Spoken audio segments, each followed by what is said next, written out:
ہم چار بہن بھائی تھے۔ باجی سارا کے بعد دو بھائی پیدا ہوئے، لیکن دونوں ہی ایک پر اسرار بیماری سے فوت ہو گئے۔ گھر میں باجی سارا اور میں رہ گئے۔ جب باجی 16 برس کی ہوئی، والد صاحب نے ان کا نکاح اپنے بھائی کے بیٹے کامل سے کرا دیا۔ رخصتی سال بعد ہونا تھی۔ بد قسم سے موت نے والد صاحب کو مہلت نہ دی اور وہ اس جہان فانی سے رخصت ہو گئے۔ والد صاحب کی وفات کے 3 ماہ بعد امی نے بیٹی کو رخصت کر دیا۔ اس فر سے سب کو دوش ہونے کے بعد امی نے سکھ کا سانس لیا۔ زمانہ مگر کب کسی کو سکھ کا سانس لینے دیتا ہے، تبھی رشتہ دار ان کے پیچھے پڑ گئے کہ تمہارا اس عمر میں بیٹی کو لے کر اکیلے رہنا درست نہیں۔ سال کی عمر میں بیوی کا تحفہ مل گیا، تمام عمر تنہا کیوں کر گزارو گی؟ بہتر ہے نکاح آسانی کر کے ماں بیٹی کسی نیک انسان کا تحفظ حاصل کر لو۔ والدہ انکار کرتی رہیں اور رشتہ داروں کو ٹالتی رہیں، مگر امی کے ماموں نے ان کو اس قدر مجبور کیا کہ بالآخر ان کو مانتے ہی بنے۔ انہی ماموں نے اپنے بیٹے سے میری والدہ کا نکاح کر دیا۔ بتاتے چلوں کہ آسن صاحب کی پہلی بیوی عرصہ وفات پا چکی تھی۔ ان کا ایک ہی بیٹا تھا جس کو پڑھنے کی خاطر انہوں نے بیرون ملک بھیجا ہوا تھا۔ ان کا گھر تو کافی بڑا لیکن دل چھوٹا تھا۔ گھر میں میں اور امی تھیں۔ انہوں نے امی کو تو قبول کر لیا مگر مجھے نہیں۔ امی پختہ ذہن خاتون تھی۔ آسن صاحب کا اجڑا ہوا گھر بس گیا، لیکن میری زندگی میں اچانک بڑی تبدیلی آ گئی۔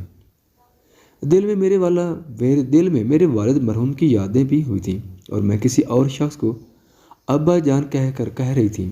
کچھ دن تو آسن صاحب کا رویہ ٹھیک رہا، پھر مجھے احساس ہو کہ میں ان کی نظروں میں کھٹک رہی ہوں۔ وہ مجھے بات بات پر ٹوکتے اور جھڑکنے لگے تھے۔ میرا کوئی فعل، ہنسنا، بولنا، سونا، جاگنا، کھانا، کھیلنا انہیں بھاتا نہ تھا۔ رفتہ رفتہ یہ شخص کسی بلا کی طرح میرے پیچھے پڑ گیا۔ امی جان نے بھی محسوس کر لی کہ حالات سنگین ہوتے جا رہے ہیں۔ تبھی انہوں نے سارا باجی سے کہا کہ تم میرے کو اپنے پاس رکھ لو، یہ بڑی ہو رہی ہے اور ستلے باپ کی نظروں میں کھٹکتی ہے۔ ایسا نہ ہو کسی دن اس کی نفرت میرے لیے آزار بن جائے۔ یہ بچی ان کے سامنے بول پڑے اور باپ بیٹی کا رشتہ نافرمانی کے نظر ہو جائے۔ باجی سارا مجھے گھر لے گئی۔ ان کے سسر میرے سگے چچا تھے اور باپ کے بعد یہ ایسا گھر تھا جہاں میں سہولت کے ساتھ رہ سکتی تھی۔ میں بھی باجی کے گھر آ کر خوش ہو گئی۔ والدہ جب چاہتی باجی کے گھر آ کر مجھ سے مل جاتی۔ یہاں آ کر میری تنہائی بھی دور ہو گئی۔ محلے کی لڑکیاں سارا باجی سے سلائی سیکھنے آتی تھیں۔ میں ان سے گھل مل کر بہت خوش رہنے لگی۔ وقت دبے وہ سرکتا گیا، یہاں تک کہ میں 16 برس کی ہوگی۔ یہ خوابوں کی سہانی عمر تھی اور مجھ پر کوئی روک ٹوک بھی نہیں تھی۔ باجی کے ساس سسر یعنی میرے چچا چاچی جو پہلے سارا باجی کے ساتھ رہتے تھے، وہ اب برابر والے گھر میں سکونت پذیر ہو گئے۔ دیوار کے بیچ کھڑکی تھی۔ میں جب چاہتی چچی کے پاس چلی جاتی جو مجھ سے محبت سے پیش ہیں۔ چچی جان مجھ کو شروع سے پسند کرتی تھی۔ وہ اپنے چھوٹے بیٹے کیسر کے ساتھ میری شادی کرنے کا ارادہ رکھتی تھی۔ کیسر بھی میرا خیال رکھتا۔ وہ میرے لیے ہار بندے اور ایسے چھوٹے موٹے تحفے لاتا اور میری باجی کو دے کر کہتا کہ آپ یہ میرا کو دیں، شاید وہ میرے ہاتھ سے نہ لے۔ اس کی توجہ سے میں اتنا تو جان چکی تھی کہ وہ مجھ کو پسند کرتا ہے اور اپنی ماں کے اس ارادے سے واقف ہے کہ میں ہی مستقبل میں اس کے شریک حیات بنوں۔ تاہم کبھی اس نے مجھ سے زبانی اس بات کا تذکرہ نہیں کیا تھا۔ میری والدہ کی بھی یہی خواہش تھی کہ ہم بہنیں ایک گھر کی بہو بنیں اور میں گھر میں رلنے سے بچ جاؤں۔ وہ بار بار باجی سے اس بات کا اظہار کرتی اور باجی جواب دیتی، امی مجھ پر بھروسہ رکھے، انشاءاللہ میں میرا کو اپنے دیور کی دلہن بنا کر رہوں گی۔ جب کیسر ہمارے گھر آتا اور باجی کام میں مصروف ہوتی، وہ مجھ سے باتیں کرنے لگتا۔ میری بہن کو اس بات کی پرواہ نہ تھی کہ وہ مجھ سے کیا باتیں کرتا ہے۔ ایک دن باجی اپنی ساس کے ہمراہ محلے میں کسی کی شادی میں شرکت کرنے گئی ہوئی تھی اور گھر میں کوئی نہیں تھا۔ کیسر آ گیا، کہنے لگا آج کوئی نہیں اور یہ موقع ہے کہ میں تم سے اپنے دل کی بات کہہ دوں۔ میں تم سے شادی کرنا چاہتا ہوں۔ اب جو تمہارے دل میں میرے بارے میں ہے آج مجھے سچ سچ کہہ دو۔ کیا خبر دوبارہ یہ بات کہنے کا موقع ملے نہ ملے۔ کیسر بے شک تم میرے چچا کے بیٹے مگر میری بہن کے دیور بھی ہو۔ اس رشتے کے لیے تم کو پہلے باجی سے بات کرنا ہوگی، وہ جیسا چاہیں گی ویسا ہوگا۔ میں نے جواب دیا ٹھیک ہے، ان سے بات تو ہوگی مگر تم کیا کہتی ہو؟ باجی راضی ہوئی تو مجھے کوئی اعتراض نہیں ہوگا۔ میں نے کچھ جھجکتے کچھ شرماتے ہوئے اپنا اندیہ دے دیا۔ یہ بات سن کر اس کا دل خوشی سے لبریز ہو گیا۔ میں تو جانے کب سے یہ بات سننے کو بے تاب تھا۔ اس نے جواب دیا، تمہاری باجی کو اعتماد میں لینا میرا کام ہے اور مجھے یقین ہے کہ وہ میری مخالفت نہیں کرے گی۔ ابھی ہم یہ باتیں کر ہی رہتے کہ دروازے پر دستک ہوئی اور سارا باجی کی آواز سنائی دی۔ تبھی قیصر جلدی سے کھڑکی کے راستے اپنے گھر چلا گیا۔ میں نے دروازہ کھولا تو سامنے باجی، کامل بھائی اور ان کی والدہ کھڑے تھے۔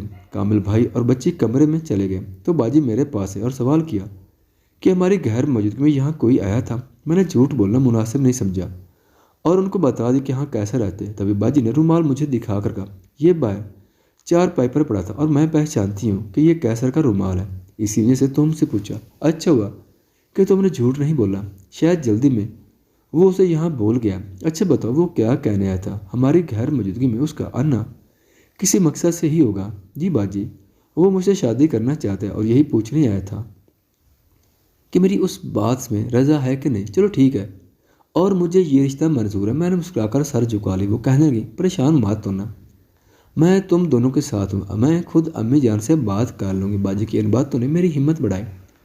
ہم اور زیادہ قربت سے ملنے لگے۔ قیصر باجی کی بہت عزت کرتا تھا، ان کی آشیرواد مل گئی تھی۔ ہم دونوں سکون سے تھے اور اپنی منزل سامنے نظر آ رہی تھی۔ انہیں دنوں اس نے کالج میں داخلہ لے لیا۔ اب اس کو گاؤں سے شہر جانا پڑتا تھا۔ شہر ہمارے گاؤں سے 25 کلومیٹر دور تھا۔ یہ فیصلہ وہ روز بس کے ذریعے طے کرتا تھا۔ شہر میں ہمارے چھوٹے چچا رہتے تھے۔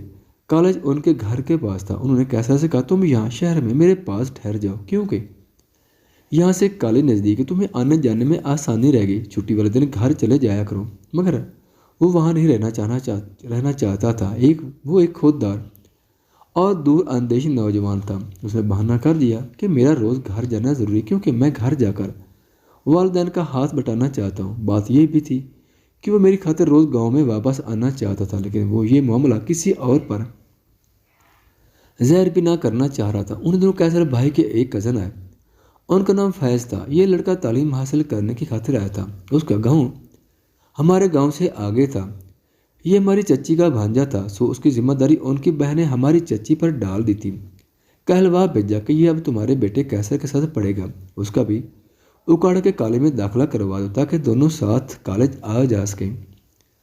فیض کے آنے سے قیصر خوش ہو گیا، کیونکہ اس کو ایک دوست میسر آ گیا۔ اس نے فیض کو اپنا رازداں بنا لیا۔ وہ میری تعریفیں کرتے نہ تھکتا تھا۔ فیض جب بور ہو کر موضوع بدلتا تو قیصر باتوں میں پھر میرا ہی ذکر شروع کر دیتا۔ اکثر فیض قیصر کو کہا کرتا کہ عورت زار پر اتنا بھروسہ مت کرو، وہ ارادے کی بچی ہو تو ایک دھوکہ بھی دے سکتی ہے۔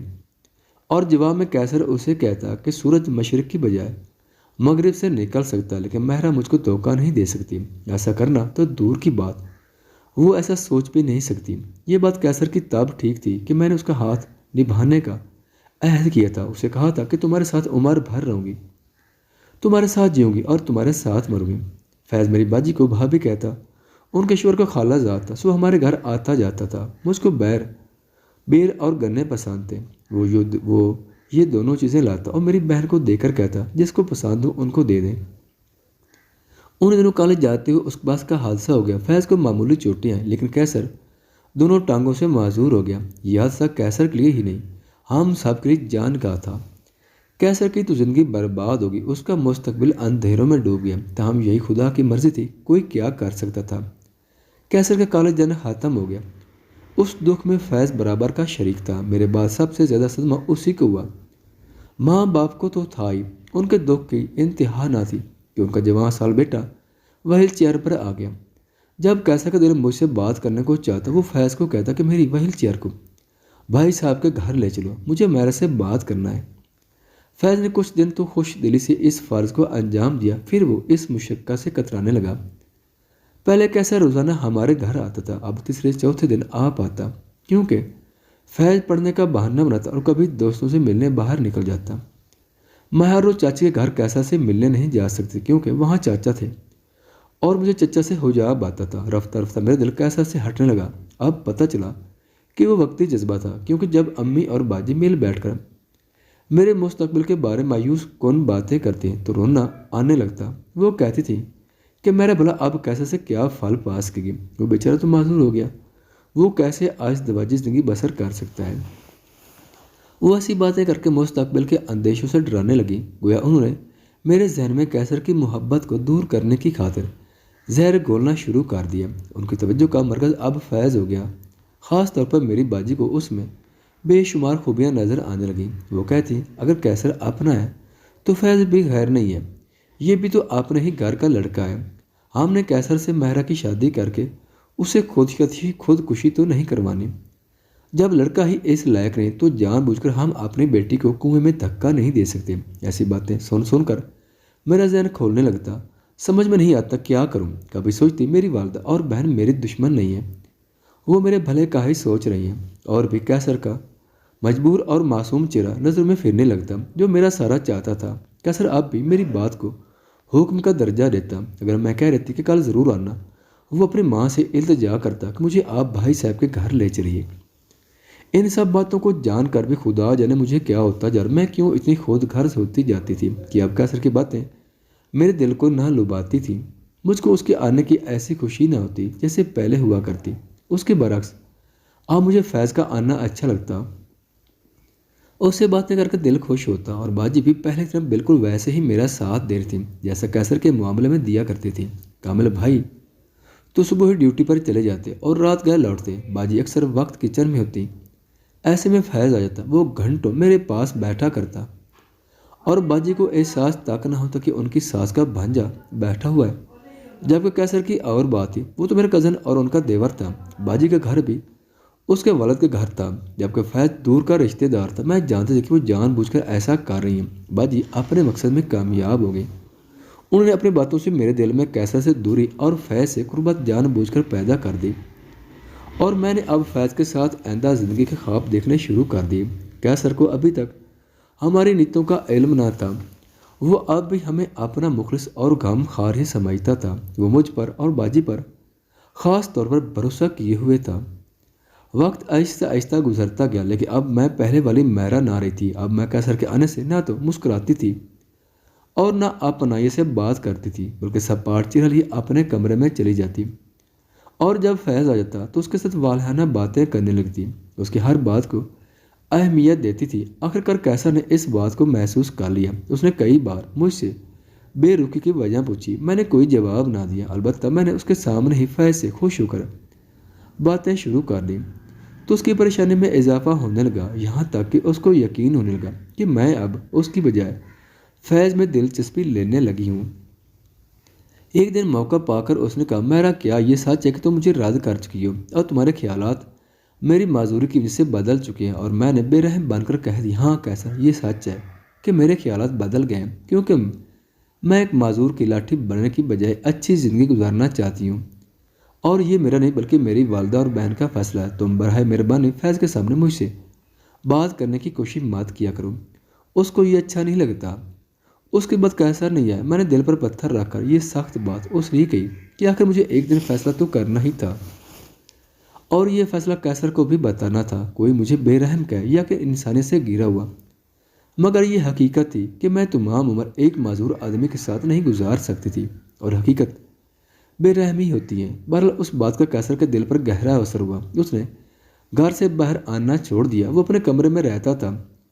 اس نے سگریٹ نوشی کو اپنا شعار بنا لیا، شیو بڑھ گئی، کئی دنوں تک کپڑے بدلنے سے گریز کرنے لگا۔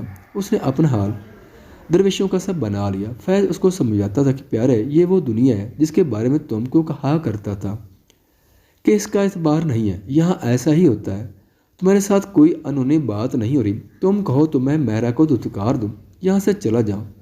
اگر مہرہ تمہارے ساتھ خوش ہے تو ایسا مت کرنا، بلکہ تم ہی اس کا ہاتھ تھام لو، کیونکہ اسے کسی نہ کسی کا ہاتھ تو تھامنا ہی ہے، پھر تم ہی کیوں نہیں۔ میرے بارے میں مت سوچو، میرے لیے سوچنے کو میرے والدین کافی ہیں۔ میں نے پہلے ہی کہا تھا کہ مہرہ پر اتنا اعتماد مت کرو، کل یہی اعتبار تمہاری زندگی کا روک بن جائے گا۔